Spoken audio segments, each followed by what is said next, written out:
Hello everyone and welcome to another episode of our English learning program. In this episode you will study some very important grammatical points by the name of to have verbs in English language. به نام یاد خداوند بخشاینده و مهربان و درود بر روان پاک محبوب قلب ها و فخر کائنات سیدنا حضرت محمد مصطفی صلی الله علیه و آله و اصحابه و سلم. عرض سلام و خسته نباشید دارم خدمت همه شما خوبان و گرامیان. امیدوارم در هر کجایی که هستین تنهای همگی شما سالم، دلهای همگی شما بیغم و لبخند بر لبانتان مستدام باشه. عزیزان بیننده، به یکی دیگر از جلسات آموزش زبان انگلیسی از 0 تا 100 خوش آمدین. و در این پروگرام و در این برنامه انشالله ما و شما قرار یکی از مهمترین موضوعات تحت نام to have verbs که به فارسی میگیم افعال داشتن با هم فرا بگیریم. اما پیش از او ما و شما در جلسه قبلی لفظ آفتر خونده بودیم که برای نسبت دادن بین دو تا شی استفاده میشد. امیدوارم که او موضوعات در خانه تکرار کرده باشین با خود و امروز کدام مشکلی از اونا نمانده باشه. And as I just mentioned today, we are going to study another grammar in English language by the name of to have verbs. پس گرامر یا موضوع دستوری امروزی ما و شما به نام to have verbs یاد میشه یا افعال داشتن. First of all, we should talk about the definition or explanation of to have verbs in English language. Besides, or afterwards, we will talk about the usages and afterwards the examples. اول تعریف. افعال داشتن در جمله مالکیت را نشان میده.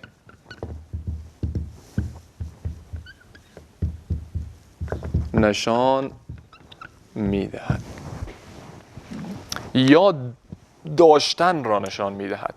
We studied before a grammar by the name of to be verbs.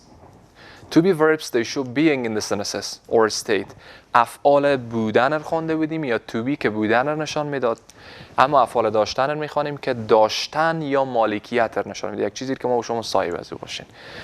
And afterwards, we have to be verbs in simple present tense. در زمان حال ما و شما دو تا افعال داشتن داریم. Number one is have, and the second, if you write at the left side a little to have some examples, it will be better. Number one is, as I just mentioned, have. Have. لفظ اولی از افعال داشتن have. And the second number two is has. Have and also has. Have and has, both they have the same translation in Persian, like a and that we had before. have و has هر دو تا در زبان فارسی میشه داشتن. have هم میشه داشتن و has هم میشه داشتن. کدام تفاوت در معنا از همدیگر ندارن. have and also has. هر دو تا میشه داشتن. But the only thing that we have to know about it that these two words, they don't have the same usages in English language. I mean the usages of these words are different in English language. از لحاظ استفاده این دو تا از همدیگر فرق میکنن. چه قسم فرق میکنن؟ با هم میخوانین. If we have in a sentence I or you or we or they یا اسم جمع we can use the word of have. اگر در جمله ما و شما یا I بود you, we, they یا اسم جمع مثال دو تا اسم باشه یا سه تا اسم هرگاه خواسته باشیم از این دوتا برای داشتن استفاده کنیم ما و شما از فعل کمکی have استفاده میکنیم. But if we have he,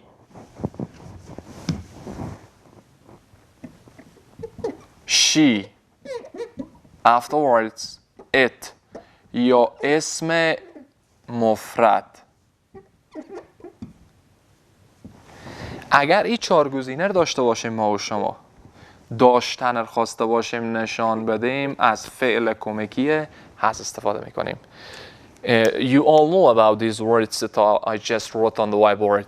These are the subject pronouns that we studied, I think, in second episode of our English learning program. But now, no need to repeat again because your time will be wasted. اینا رو که همه میفهمین، نیاز به تکرار نیست چون قبلا ما و شما ضمایر فاعلی رو خوانده بودین. So, if we have I, you, we, they or plural noun, we use have. If we have he, she, it or singular noun, we use from has. اسم جمع بود I, you, we, they have. اسم مفرد بود he, she, it has استفاده میشه. Let's gonna make some examples in English language. بیاین که با هم چند تا مثال رو با هم انشالله اینجی بنویسین. For example, the first example مثال اولی. میخواین بگین که من دارم یک دانه موتر. من به انگلیسی چی میشد؟ I. حالا دارم داشتن have یا has استفاده میشه. اینجی میایم نگاه میکنیم که فاعل ما در جمله I. گفتیم که اگر I باشه چی استفاده میکنیم؟ have. For example, I have یک دانه.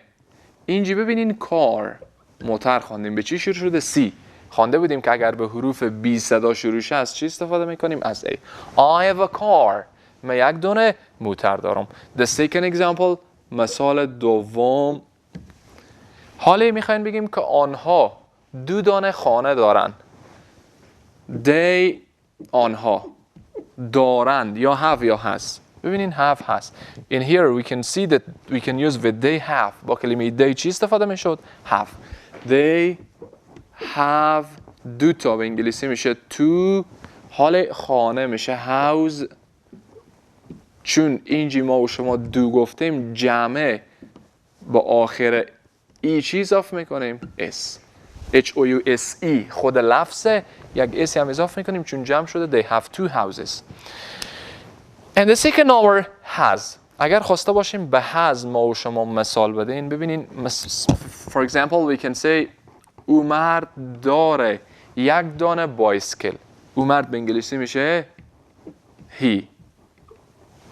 داشتن یا have یا has میم نگاه میکنیم با he چی استفاده میکردیم؟ has.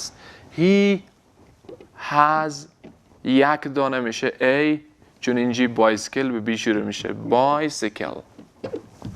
He has a bicycle. او داره یک دانه بایسکل. The second example مثال دوم میخواین بگین که احمد داره یک دانه for example موتورسایکل. ببینین احمد we can write احمد. حالا احمد have یا has داشتن کدوم یک استفاده میشه؟ اینجی چی خوانده بودین؟ singular noun. اسم مفرد بود has میای احمد چون یک نفر اسم مفرد. احمد has a motorbike یا motorcycle فرقی نمیکنه چی موتورسایکل بگیم چی موتوربایک بگیم.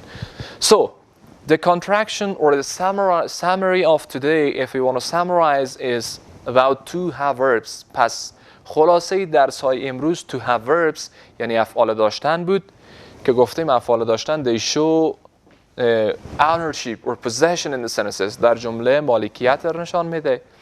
And we have to have verbs in English language in simple present tense. Be careful because in simple past tense we have another word by the name of had. This is the second form of have or has. Have و has دو تا فعل داشتن داشتیم. هر دو تا داشتن معنا میداد. فقط تفاوت در استفاده ها بود. اگر I, you, we, they یا اسم جمع داشتیم have استفاده میشد. اگر he, she, it و اسم مفرد داشتیم از has استفاده میشد. یه مثال های I have a car. من یک موتر دارم. They have two houses. آنها دو تا موتر دارن. خانه دارن معذرت. He has a bicycle. او مرد یک بایسکل داره و احمد has a motorbike و احمد داره یک موتورسایکل. And you can also review or study these grammatical points at home. And also if you had any question or any suggestion or anything from the lessons that we are studying during each episode, and also the phone number is written as a caption on your TVs. You can record it and you could save in your phones, and afterwards you can send me by Telegram or WhatsApp or or anything else in your question, and you can ask me everything you have in your mind. و سرانجام رسیدیم به پایان این برنامه. امیدوارم که از جلسه امروزی ما لذت کافی و استفاده از امیر برده باشین. تا دیدار بعد و برنامه دیگر که باز من در خدمت شما عزیزان قرار میگیرم، شما را به الله بی نیاز می سپارم. I wish you all the best. Have a nice day. Goodbye.